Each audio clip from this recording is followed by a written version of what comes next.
والے ہیں جو اللہ سے ملا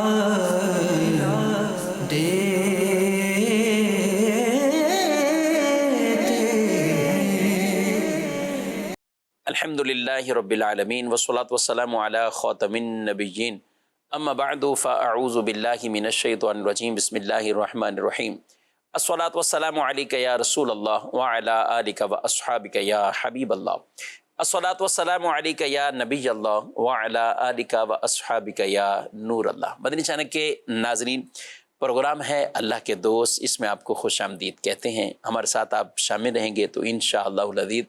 بہت سی ایسی معلومات اور ایسے خوبصورت وہ اوصاف جو اللہ کے نیک بندے، اللہ کے پیارے بندے،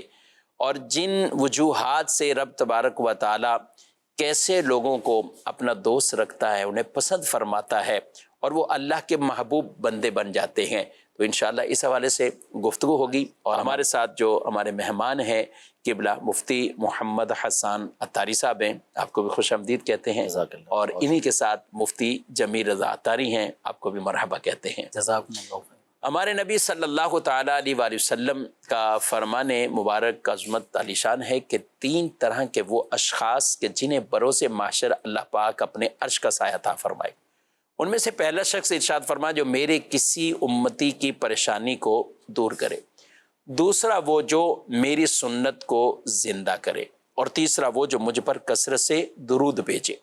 صلو علی الحبیب صلی اللہ تعالی علی محمد صلی اللہ علیہ وآلہ وسلم۔ ناظرین کرام، جب ہم قرآن مجید فرقان حمید کی آیات مبارکہ پڑھتے ہیں، مختلف آیات اور احادیث طیبہ کی طرف جب جاتے ہیں، ایسے کئی اوصاف ہیں اور افعال ہیں کہ آدمی اگر ان پر عمل پیرا ہو اور استقامت کے ساتھ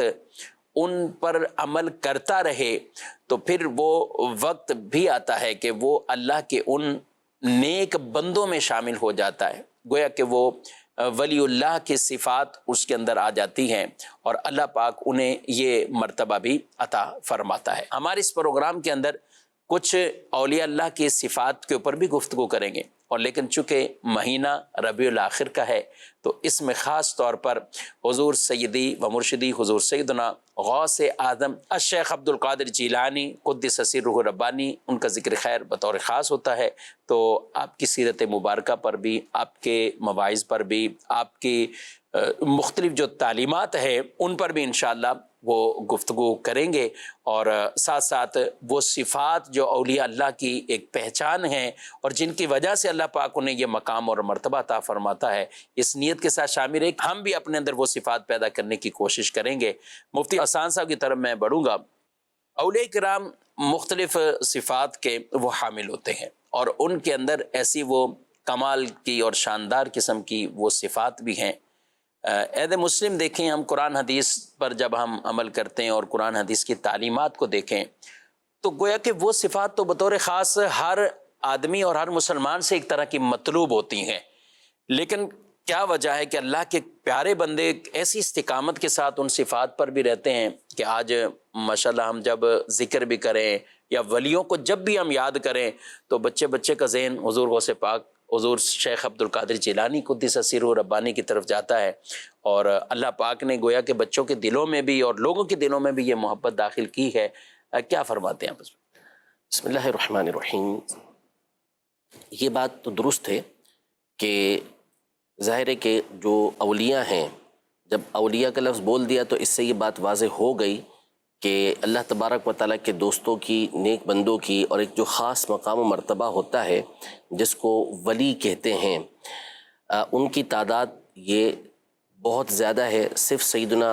غوث پاک رحمۃ اللہ تعالیٰ علیہ ہی اللہ تبارک و تعالیٰ کے ولی نہیں، بلکہ اولیاء بکثرت ہیں۔ ظاہر ہے کہ جو ولی کا مقام و مرتبہ ہے، جس کا مطلب اللہ تبارک و تعالیٰ کا دوست ہوتا ہے، اللہ کا محبوب ہوتا ہے، پیارا ہوتا ہے، تو اس صفت کے اعتبار سے تو سارے رسول بھی یہ اللہ کے ولی ہی بنتے ہیں، سارے صحابہ بھی اللہ کے ولی ہیں، اہل بیت اطہار بھی اللہ پاک کے ولی ہیں، تابعین میں سے وہ کہ جو صحابہ کرام علیہم رضوان کے طریقہ کار پر چلنے والے تھے، والذین اتبعوہم بإحسان، کہ جنہوں نے ان صحابہ کی بھلائی کے ساتھ پیروی کی، تو وہ بھی اللہ تبارک و تعالیٰ کے ولی ہیں۔ یوں ہی تبع تابعین کا معاملہ ہے کہ جو اسی طریقہ کار کو لے کر چلتے رہے، اسی پر جو ہے وہ لوگوں کو چلاتے رہے، تو وہ بھی اللہ کے ولی ہیں۔ لیکن بسا اوقات ہوتا ہے کہ کچھ افراد کو اللہ تبارک و تعالیٰ مختلف فنون کے اندر، مختلف معاملات کے اندر ایک قبولیت عام عطا فرماتا ہے، صحیح، وہ مقبول عام ہوتے ہیں سارے جہاں کے اندر۔ اب جیسے مثال کے طور پر حدیث کے اندر ہم دیکھتے ہیں تو امام بخاری رحمۃ اللہ تعالی علیہ کی جو ذات گرامی ہیں، یہ محدث اور جب حافظ حدیث یا امیر المومنین فی الحدیث، یا جب بھی ہم حدیث کی گفتگو کرتے ہیں تو خاص توجہ امام بخاری رحمۃ اللہ تعالی کی طرف جاتی ہے۔ حالانکہ امام بخاری کے اجلہ اساتذہ میں سے امام احمد بن حنبل رحمۃ اللہ علیہ کی ذات ہے، امام یحییٰ بن معین رحمۃ اللہ تعالی کی ذات ہے، امام علی بن مدینی رحمۃ اللہ تعالی جیسے شخصیت ہیں، امام ابوبکر ابن ابی شیبہ رحمۃ اللہ تعالی جیسے محدث ہیں، اور ان میں بعض وہ ہیں کہ جو بعض صفات کے اعتبار سے امام بخاری سے بڑھ کر ہیں، لیکن اس کے باوجود جو مقبولیت اور جو شہرت اللہ تبارک و تعالی نے امام بخاری کو عطا فرمائی، تو جب حدیث کے حوالے سے ایک بات چیت ہوتی ہے تو توجہ فوراً امام بخاری رحمۃ اللہ تعالی کی طرف جاتی۔ تو اسی طرح جو اولیاء اللہ ہیں، یہ مختلف علاقوں کے اندر، مختلف شہروں میں، مختلف ملکوں کے اندر ان کی ذاتیں مشہور ہیں۔ اب جیسے مثال کے طور پر ہمارے پاک و ہند کے اندر داتا صاحب رحمۃ اللہ تعالی علیہ، ان کی ذات یہ بڑی مشہور ہے۔ بالکل، خواجہ معین الدین چشتی اجمیری رحمۃ اللہ تعالی کی ذات بڑی مشہور ہے، لیکن ممکن ہے کہ عرب کے بہت سارے علاقوں میں داتا صاحب رحمۃ اللہ تعالی علیہ کی شہرت اس طرح کی نہیں ہو، اور ہے بھی ایسا۔ وہاں پر بعض دیگر اولیاء کی شہرت ہے، جیسے مثال کے طور پر مصر آپ چلے جائیں تو مصر میں جو ہے وہ سیدی احمد کبیر رفاعی رحمۃ اللہ تعالی کی شہرت ہے۔ بالکل، اسی طرح وہاں پر جو ہے وہ سیدی ابراہیم دسوقی رحمۃ اللہ تعالی علیہ کی شہرت ہے، اور بڑے بڑے اولیاء کی وہاں پر شہرت ہے، لیکن ہمارے یہاں ان کو جاننے والے بہت کم ملیں گے، بہت قلیل ملیں گے۔ لیکن بعض شخصیات وہ ہوتی ہیں کہ جن کو اللہ تبارک و تعالی عالمگیر شہرت عطا فرماتا ہے۔ سبحان اللہ۔ تو ولایت کے اعتبار سے غوث پاک رحمۃ اللہ تعالی علیہ کو اللہ تبارک و تعالی نے ایک ایسی شہرت عطا فرمائی ہے کہ دنیا بھر میں بڑے بڑے مشائخ اور بہت زیادہ علاقوں کے اندر، بکثرت علاقوں کے اندر، دنیا کی مختلف جو ہے وہ ممالک کے اندر غوث پاک رحمۃ اللہ تعالی کو جاننے والے آپ کو ملیں گے، آپ سے عقیدت اور محبت کی رکھیں گے، اور باقاعدہ علماء نے بالخصوص عصر حاضر کے اندر اس پر تحقیقات کی ہیں، اور اس حوالے سے پورے آپ کو جو ہے وہ مضامین ملیں گے، کتابیں ملیں گی کہ جس میں سلسلہ قادریہ فلسطین میں، سلسلہ قادریہ ایران کے اندر، سلسلہ قادریہ پاکستان ہندوستان کے اندر، سلسلہ قادریہ جنوبی ایشیا کے اندر، سلسلہ قادریہ ملک شام کے اندر یا بغداد کے اندر، عراق کے اندر، یہ مختلف مقامات پر سلسلہ قادریہ کیسے چل رہا ہے، ان کے مشہور و معروف مشائخ کون ہیں، کون سب سے پہلے سلسلہ قادریہ کے مشائخ وہاں پر پہنچے، یہ ساری تحقیقات آپ کو ملیں گی۔ اس کی بڑی وجہ کیا ہے کہ اللہ تبارک و تعالیٰ یہ مقبولیت عطا فرماتا ہے، اور اس کو ہم ڈیٹیل میں بات چیت کر سکتے ہیں اس موضوع پر۔ فقہ کے حوالے سے لے لیں ہم، فقہی مسائل جو ہوتے ہیں کہ جو ہماری زندگی کا ایک معمول ہے جس پر ہمیں عمل کرنا ہوتا ہے، تو چونکہ نبی رحمت صلی اللہ تعالیٰ علیہ وآلہ وسلم کی ذات گرامی یہ ہمارے لیے مرجع ہے۔ بالکل، قرآن و سنت ہی اصل ہیں، پھر اس کے بعد اجماع آتا ہے، پھر اس کے بعد قیاس آتا ہے۔ تو تقلید جو ہوتی تھی وہ صحابہ کرام علیہ رضوان کے زمانے سے چلتی ہوئی آ رہی ہے، اور یہ ایک الگ ٹاپک اور ایک الگ موضوع ہے، اور اس پر دلائل موجود ہیں۔ اس کے بعد بھی تابعین کے اندر یہ سلسلہ چلتا رہا، تبع تابعین میں یہ سلسلہ چلتا رہا، اور بہت سارے ائمہ، بڑے بڑے ائمہ گزرے کہ جن کی باقاعدہ ایک مجتہدانہ حیثیت تھی، مجتہد مطلق کہلاتے تھے، اور ان کے مذاہب تھے، ان کے فالوورز ان کے زمانے کے اندر موجود تھے، لیکن اللہ تبارک و تعالیٰ نے 4 مذاہب کو یہ مقبولیت عطا کی۔ یہ سب سے زیادہ مشہور ہوئے، فقہ حنفی، اسی طرح مذہب حنبلی، مذہب مالکی اور مذہب شافعی، یہ دنیا بھر کے اندر عام ہوئے، اور آپ کو دنیا کی 90% آبادی جو ہے ان 4 مذاہب میں سے کسی نہ کسی ایک کی پیروی کرتی ہوئی ملے گی، ان میں سے کسی نہ کسی امام کی تقلید وہ کر رہی ہوگی۔ حالانکہ امام لیث بن سعد رحمۃ اللہ تعالی علیہ جو امام مالک رحمۃ اللہ تعالی کے ہم اثر ہیں، اور ان کے بارے میں امام شافعی فرماتے ہیں کہ افقہ من مالک، امام مالک سے بڑے فقیہ تھے، لیکن ان کی جو فقہ تھی وہ باقی نہ رہی، اس لیے کہ ان کے جو فقہ ہے یا ان کا مذہب ہے اس کے اندر ایسے علماء یہ پیدا نہیں ہوتے رہے کہ جو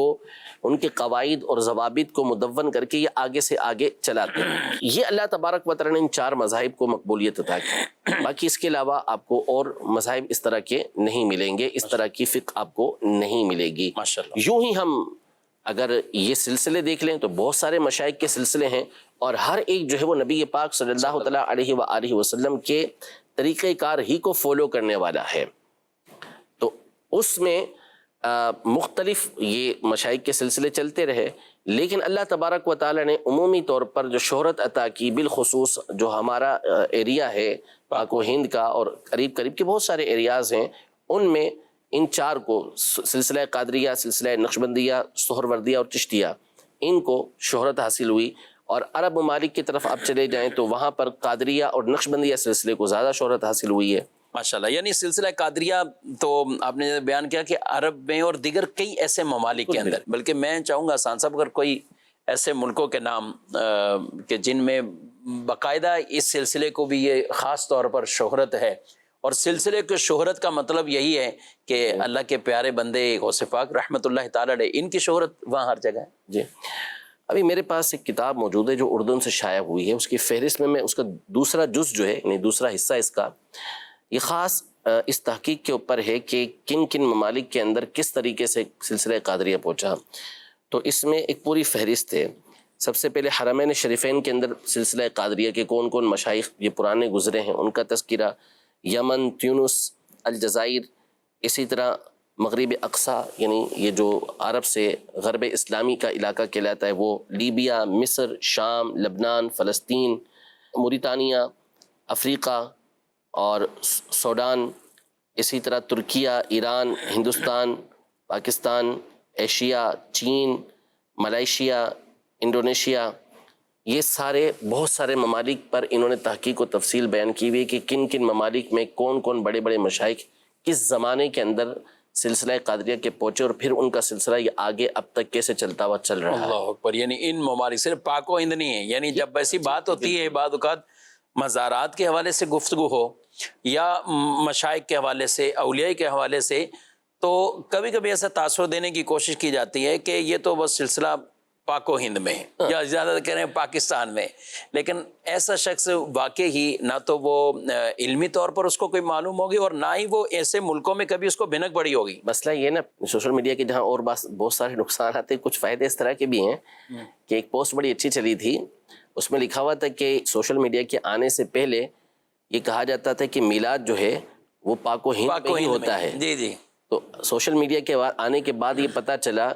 کہ میلاد پر اعتراض یہ پاک و ہند میں ہی کیا جاتا ہے، اللہ، اس کے علاوہ دنیا بھر کے اندر ہی منایا جاتا ہے، اگرچہ کہ اس میں تھوڑا سا مبالغہ ہے، اعتراض کرنے والے دوسری جگہ پر بھی موجود ہوتے ہیں، لیکن کس انداز میں یہ دوسرے ملکوں میں منایا جا رہا ہوتا ہے، اور خالص جو عربی ہوتے ہیں شروع سے ہی جو عرب کے چلتے ہوئے آ رہے ہیں ان کے یہاں کس انداز میں میلاد منایا جا رہا ہے، یہ بالکل واضح ہو گیا آج کے دور کے اعتبار سے۔ اور بالکل، اور ربیع الاخر کا چونکہ جمیل صاحب مہینہ ربیع الاول کے فوراً بعد ہی یہ مہینہ شروع ہوتا ہے، اور آپ کی بھی ماشاءاللہ بغداد شریف حاضری ہوئی ہے، مجھے ایسا لگ رہا ہے کہ ہماری جو حاضری تھی وہ ایک ساتھ ہی ہوئی تھی، یعنی ایک ہی سال تھا 2018 میں، میں تو 2018 میں حاضر ہوا تھا، آپ؟ میری بھی 2018 میں حاضری تھی، میں بھی اسی میں تھا۔ میں جو بات بتانا چاہ رہا ہوں کہ یعنی ربیع الاول ختم ہوا اور اس کے بعد یہ وہاں روڈوں پر بغداد میں بھی، اور یہ یعنی نبی پاک صلی اللہ علیہ وسلم کی آمد کے حوالے سے کئی نظر آتے ہیں پینفلکس لگے ہوئے، محمد قدوتنا، ہاں بالکل، یہ باقاعدہ بطور خاص یہ لگے ہوئے تھے جن کو دیکھ کر ایک بالکل ہی مزید دل میں ایک وہ فرحت اور سکون پہنچا کہ یہ چیزیں، یہ پوسٹر اور یہ بینر جو لگے ہوئے ہیں ابھی تک اور آمد کے حوالے سے یہ لگے ہوئے ہیں، تو ظاہر ہے کہ بندہ جا کے دیکھتا ہے کہ یہاں بھی اس طرح میلاد شریف منایا گیا ہے، تو یہ ایسے کئی ملکوں میں الحمدللہ۔ اور جب آپ 11ویں شریف پہ بغداد شریف جائیں بالفرد، اور ایسے موقع پر حسان صاحب وہاں جو قافلے آتے ہیں تو ان سے ہی پتہ چلتا ہے بھی یہ غوث پاک کے چاہنے والے یہ کہاں کہاں سے یہاں پہ آ جائیں. بالخصوص جو یعنی یہ ترکی ہیں اور اسی طرح کردی ہیں، یہ تو بہت زیادہ غوث پاک رحمۃ اللہ تعالی علیہ کے چاہنے والے ہیں، اور وہاں کے تو بڑے بڑے قافلے وہاں پر آئے ہوئے ہوتے ہیں. جمیل صاحب آپ کی طرف آؤں گا، اور ماشاءاللہ مفتی احسان صاحب نے کافی ڈیٹیل سے اور بالخصوص سلسلہ عالیہ قادریہ کو جو ایک خاص شہرت ہے اس کے حوالے سے اور کئی ممالک کے نام بھی لے کر وہ گفتگو کی ہے. غوث پاک رحمۃ اللہ تعالی علیہ کو جو یہ شہرت، جو یہ مقام، ظاہر ہے آپ نے بھی بچپن بھی اپنے جو گھر والے خاندان ماں باپ کے پاس عام طور پہ آدمی بچپن وہاں گزارتا ہے، تو خاندانی بھی حسب نسب کا جو ایک انداز اور اس کے بھی اثرات آگے اولاد پر ایسے مرتب ہوتے ہیں کہ جن کی وجہ سے واقعی ان کے اندر ایک خاص نکھار پیدا ہو جاتا ہے. یعنی خلاصتاً میں چاہوں گا کچھ خاندانی طور پر آپ کا کچھ ایسا تعارف آپ بیان کرو. کسی بھی ماحول کا کسی بھی شخص پر ایک بہت گہرا اثر ہوتا ہے. مثلاً ہم اگر کسی خوشبودار ماحول کی طرف جاتے ہیں تو خوشبوؤں کی لپٹیں، بھلے ہم عطر نہ بھی خریدیں، خوشبو نہ بھی خریدیں، لیکن ہمیں اس کی فرحت کا احساس ہوتا ہے، ہمارے کپڑوں میں وہ خوشبو بس جاتی ہے. تو آدمی کا وہ کچھ لمحہ بڑا خوشگوار ہوتا ہے، صحیح، ٹینشن فری ہو جاتا ہے. تو ہم ایک مختصر وقت کے لیے اگر کسی ماحول میں جاتے ہیں تو اس کے اچھے اثرات ہماری ذات پر پڑتے ہیں. تو غوث اعظم شیخ عبد القادر جیلانی قدس سرہ نورانی، آپ نے جس گھرانے میں آنکھ کھولی ہے وہ گھرانہ اپنے زمانے میں تمام خاندانوں سے زیادہ اشرف خاندان تھا. کیونکہ غوث اعظم رضی اللہ تعالی عنہ آپ کے والد گرامی وہ اللہ تبارک و تعالیٰ کے نیک بندے، صالح، ولی اللہ، کنیت آپ کی ابو صالح موسیٰ جنگی دوست، یہ آپ کے والد گرامی. اچھا، اسی طرح آپ کی والدہ ماجدہ، وہ بھی اپنے زمانے کی متقیہ، عابدہ، زاہدہ، متقیہ، صالحہ خاتون ہیں. اچھا، آپ کے نانا جان کو اگر دیکھتے ہیں تو حضرت سیدنا عبداللہ صومعی رحمۃ اللہ تعالی علیہ، یہ بھی اپنے زمانے کے اولیاء میں آپ کا بھی ایک نام تھا. غوث پاک رضی اللہ تعالیٰ عنہ کے نانا جان ہیں. ان کے بارے میں آتا ہے کہ آپ اگر کسی سے خوش ہوتے، کسی بھی مسلمان کے کسی عمل سے خوش ہوتے، تو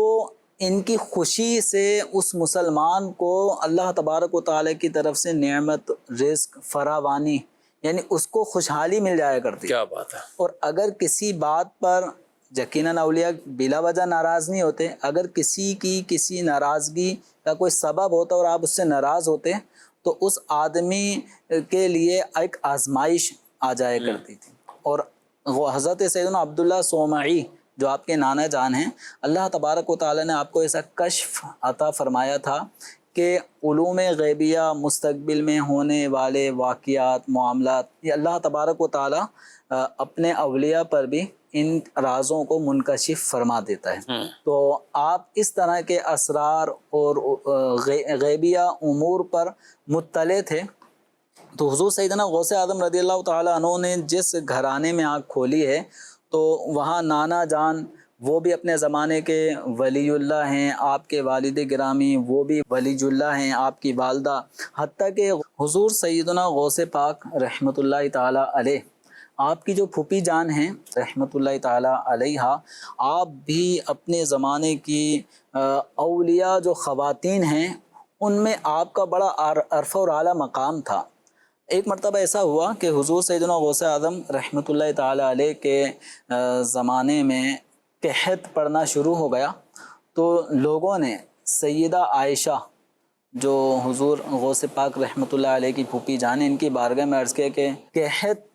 پڑ رہا ہے، بارش نہیں ہو رہی، یعنی پانی نہیں، قلت ہے، پانی کی قلت ہے، جانور آزمائش میں، آپ اللہ کی بارگاہ میں دعا کریں. تو اللہ تبارک و تعالیٰ کی ان نیک بندی کا اللہ پہ بھروسہ اور توکل کیسا تھا، کیا بات کہ آپ نے اپنے صحن میں جھاڑو لگائی. جھاڑو لگانے کے بعد پھر اللہ تبارک و تعالیٰ کی بارگاہ میں عرض گزار ہوئی کہ اے اللہ، میں نے صفائی کر دی، جھاڑو لگا دی، فرش انت، اب تو اس پہ پانی چھڑکا دے. ہائے ہائے ہائے. یہ آپ کے جو جملے تھے، ان جملوں کا نکلنا تھا کہ اللہ تبارک و تعالیٰ نے بارش کا سما پیدا فرما دیا اور دیکھتے ہی دیکھتے بارش برسنے لگ گئی. ماشاءاللہ. یعنی حسان صاحب یہاں ایک بات کروں گا، یعنی ایسے ہم اولیاء کرام کے کتنے واقعات پڑھتے ہیں، سنتے ہیں، اور ایسے نہیں کہ کوئی غیر معتبر واقعات، معتبر ترین واقعات. لیکن آج کل بعض اوقات ایسا ہوتا ہے کہ یعنی واقعہ کوئی آیا یا کوئی سنا گیا یا سوشل میڈیا پہ گیا تو ایسے تاثر دینے کی کوشش کی جاتی ہے کہ یہ یعنی گویا کہ ایسے یہ کہانی تھی، یہ من گھڑت تھا، یا کوئی ایسی موضوع باتیں ہیں. اگر ہم حدیث کی طرف جاتے ہیں، قرآن پاک میں ڈائریکٹ بھی ہم پڑھتے ہیں تو کئی ایسے واقعات. حدیث کی طرف جائیں تو اللہ کے نیک اور پیارے بندوں کے واقعات، بلکہ خود رسول اللہ صلی اللہ علیہ وسلم نے فرمایا کہ ایسے بندے کچھ ہیں کہ اللہ پہ قسم اٹھا لیں اور اللہ ان کی قسموں کو پورا فرما دیتا ہے. یعنی ان کی قسمیں ٹوٹتی نہیں ہیں کہ وہ کہیں کہ قسم اٹھا کے کہیں کہ یہ معاملہ ایسا ہی ہونا ہے، تو ایسا نہیں ہے کہ اس کے برعکس ہو جائے. ان کی قسم وہ کامل رہتی ہے، پوری رہتی ہے. کیا فرماتے ہیں آپ؟ دیکھیں، مسئلہ اگر علمی گفتگو کرنی ہے، علمی بحث کرنی ہے تو پھر علمی بات کی جائے. ٹھیک ہے. اصل میں ہوتا یہ ہے کہ آپ ایسی بات کہیں کہ جو قرآن و سنت سے بھی ثابت ہے، تو بھی آپ کو ایسے افراد ملیں گے کہ جو اس کا استہزاء کریں گے، مذاق کریں گے، قرآن پاک کی بنیاد. ہاں وہ مذاق اڑائیں گے اس طرح کی باتوں کا. اچھا، بہت سے لوگ وہ ہوں گے جن کو پتہ نہ ہونا کہ بات قرآن پاک کے اندر ہے، حدیث پاک کے اندر ہے، آپ ایسے بیان کر دیں اس بات کو تو ممکن ہے اس کا انکار کر دیں گے. بالکل. لیکن ہوں گے وہ اس طرح کے کہ وہ قرآن و سنت کو مانتے ہیں. اور جب انہیں بتایا جائے نا کہ قرآن و سنت میں اس طرح ہے تو وہ تسلیم کر لیں گے کہ ہاں بچے قرآن و سنت میں آگے مان لیں گے. ٹھیک ہے. لیکن یہاں یہ نکتہ ہے، یہ پہلو ہے کہ دیکھیں ایسی بات جب ان کو معلوم نہیں تھی کہ قرآن پاک کے اندر ہے یا حدیث پاک کے اندر ہے تو انہوں نے اس کا انکار کیا نا. اس کا مطلب یہ ہوا کہ ان کی عقل نے کہا کہ نہیں ایسا نہیں ہو سکتا، لیکن ان کی عقل تھی قرآن و سنت کے تابع، تسلیم کرنے والے تھے، مان لیا. تو اب یہاں پر بنیاد یہ ہے کہ ایسی باتیں کہ جو ہماری عقل کے اندر نہیں آتی، ہمیں سمجھ نہیں آتی کہ ایسا کیسے ہوگا، تو اس کو جب ہم تسلیم کرتے ہیں قرآن و سنت کے اندر موجود ہونے کی وجہ سے، تو جن چیزوں کی طرف رہنمائی قرآن و سنت کر رہے ہیں، دلائل کے ذریعے جن چیزوں کے وجود کا ممکن ہونے کا قرآن و سنت ہمیں ثبوت دے رہے ہیں کہ ایسی چیزیں ہی ہو سکتی ہیں اور ہوں گی، وہ سب اللہ تبارک و تعالیٰ کی عطا سے ہوں گی. چاہے قرآن مجید فرقان حمید میں آپ آصف بن برقیہ رحمۃ اللہ تعالیٰ علیہ کے واقعے کو لیں تو ھذا من فضل ربی،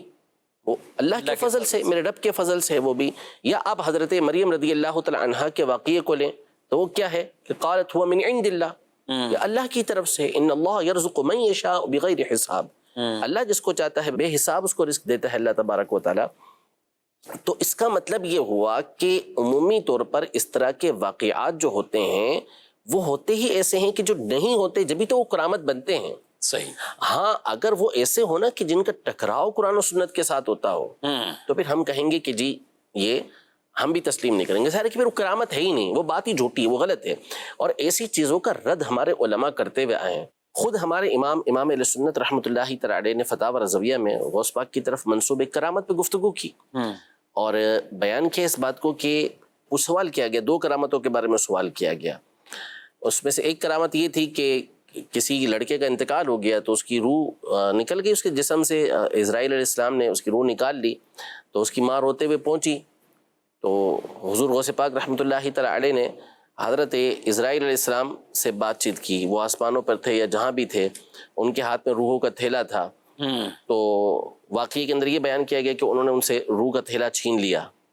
تو اس میں جتنے بھی روحیں تھیں وہ جسموں کی طرف لوٹ گئیں. تو اعلیٰ امام علیہ سنت نے اس کا شدید انکار کیا، بولے یہ توہین ہے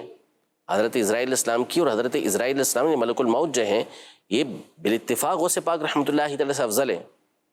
تو کسی فرشتے کی توہین یہ تو ویسے ہی ناجائز و حرام و کفر ہے، تو اسرائیل علیہ السلام کی توہین غوث پاک رحمۃ اللہ تعالی کیسے کر سکتے ہیں؟ صحیح. غلط چیز تھی نا، اس کا انکار کیا، نہیں تسلیم کیا اس کو. لیکن اگر اسی واقعے کو ہم دوسری جہت سے دیکھیں تو صحیح مسلم کے اندر اور دیگر صحیح ستہ کے اندر حدیث پاک موجود ہے کہ موسیٰ علیہ السلام نے تھپڑ مار کے حضرت ملک الموت علیہ السلام کی آنکھ کو باہر نکال دیا تھا. بالکل. یہ واقعہ موجود ہے، لیکن ان کے لیے وہ توہین نہیں بنے گی، وہ توہین نہیں بنے گی۔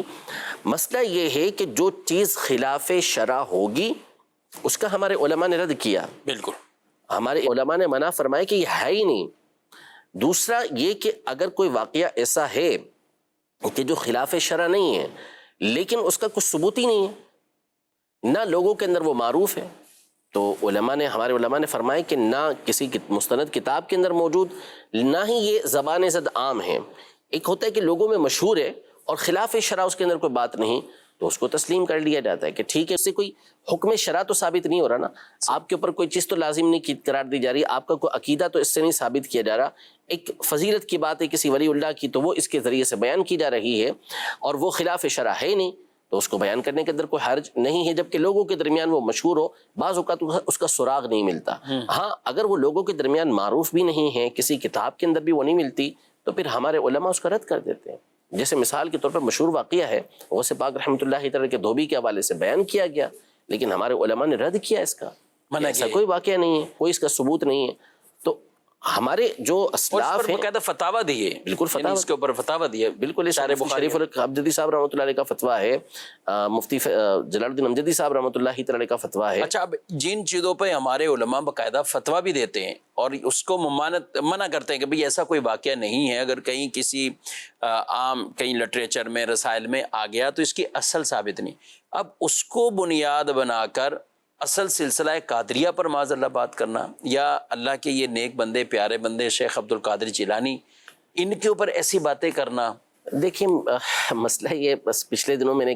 میرا کلپ تھا جو وائرل بھی ہوا اور اس میں نے تفصیل کے ساتھ گفتگو کی کہ جو ہمارے اوپر ایک اعتراض ہے، اعتراض کیا ہے کہ بات منسوب ہے چشتی رسول اللہ، معاویہ رسول اللہ، شبلی رسول اللہ، یہ بعض کتابوں کے اندر لکھا ہوا ہے، ٹھیک ہے۔ ہم نے تفصیل کے ساتھ اس پر گفتگو کی اور جو سامنے طلباء بیٹھے ہوئے تھے ہم نے کہا کہ بھائی آپ بتائیں کہ کوئی سیدنا معین الدین چشتی اجمیری رحمۃ اللہ تعالی کی ذات تو الگ ہے، وہ تو کافی بلند ہے، لیکن سلسلہ در سلسلہ اوپر جاتے جاتے آخری جو انبیاء کے بعد سب سے افضل ہستی ہے وہ ہے صدیق اکبر رضی اللہ عنہ۔ اگر کوئی عقیدہ اور نظریہ حضرت صدیق اکبر رضی اللہ عنہ کے بارے میں بھی رکھے کہ ہوش و حواس میں ان کو وہ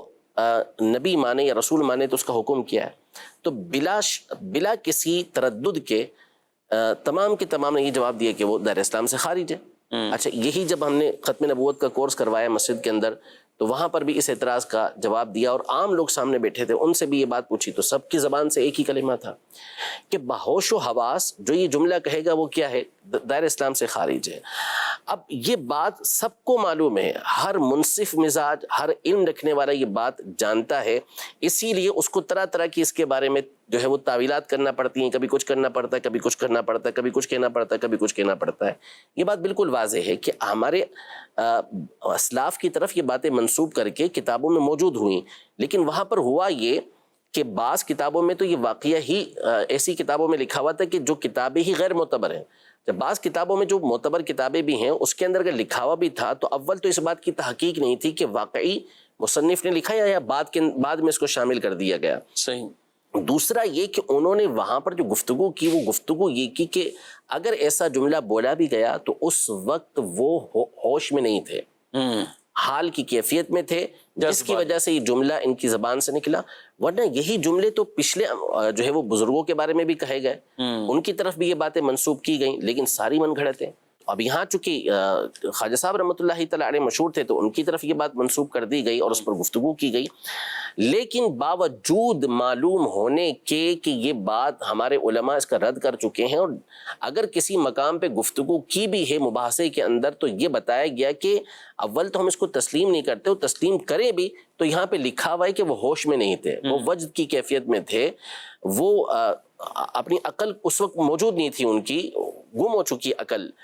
اور اس کا ثبوت تو حدیثوں سے موجود ہے۔ اس کے باوجود وہ انہی چیزوں کو لے کے عوام کو گمراہ کریں گے۔ تو اسی طرح یہ معاملات ہیں کہ جن چیزوں کا ہمارے علماء رد کر رہے ہیں کہ بھائی ایسی کرامات کو ہم بھی تسلیم نہیں کرتے، ایسے واقعات کو ہم بھی تسلیم نہیں کرتے کہ جو قرآن و سنت کے معارض ہوں، جس کے اندر مقدسات کی توہین ہو رہی ہو، ہم بھی تسلیم نہیں کرتے، لیکن اس کے باوجود پھر وہ وہی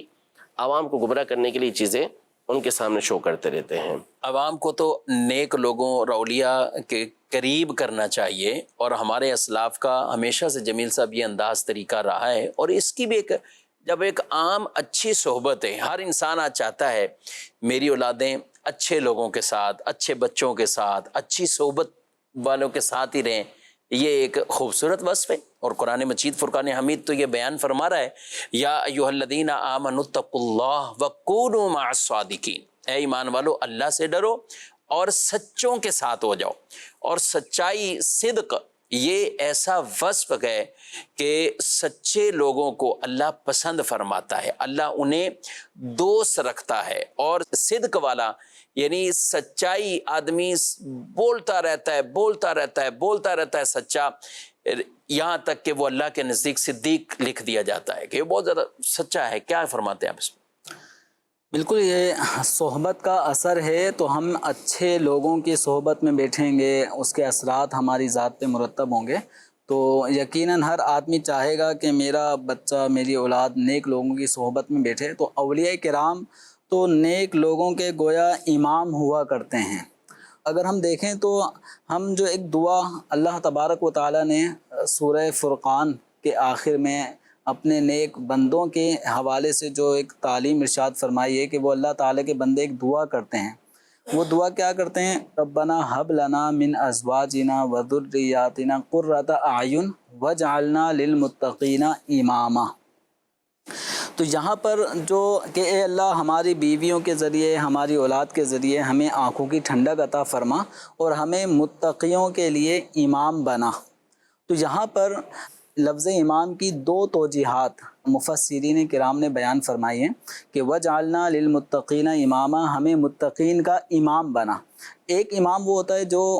مقتدا ہوتا ہے، پیشوا ہوتا ہے، اور ایک امام ہوتا ہے لفظ امام اما یا امو سے بنا ہے، جس کا معنی ہوتا ہے قصد و ارادہ کرنا۔ تو وجعلنا للمتقین اماما یعنی ہمیں نیک لوگ، متقی حضرات، پرہیزگار حضرات، ان کا قصد و ارادہ کرنے والا بنا، یعنی ہمیں ان کا پیروکار بنا۔ اور ایک معنی یہ ہے کہ ہمیں ایسا بنا دے کہ ہمیں متقیوں کا بھی امام بنا دے، ہم متقیوں کے پیشوا بن جائیں۔ ہمیں یہ دعا تعلیم کی جا رہی ہے، تو نیک صالحین کی صحبت یہ بہت ضروری ہے۔ تو اولیاء کرام تو وہ طبقہ ہے کہ ہم ہر نماز میں، کوئی نماز ہماری سورہ فاتحہ کے بغیر ہم نہیں پڑھتے، تو سورہ فاتحہ نماز کے واجبات میں سے ایک اہم ترین واجب ہے۔ تو اس میں ہم دعا کرتے ہیں نا، اہدنا الصراط المستقیم صراط الذین انعمت علیہم، کہ ہمیں سیدھا رستہ چلا۔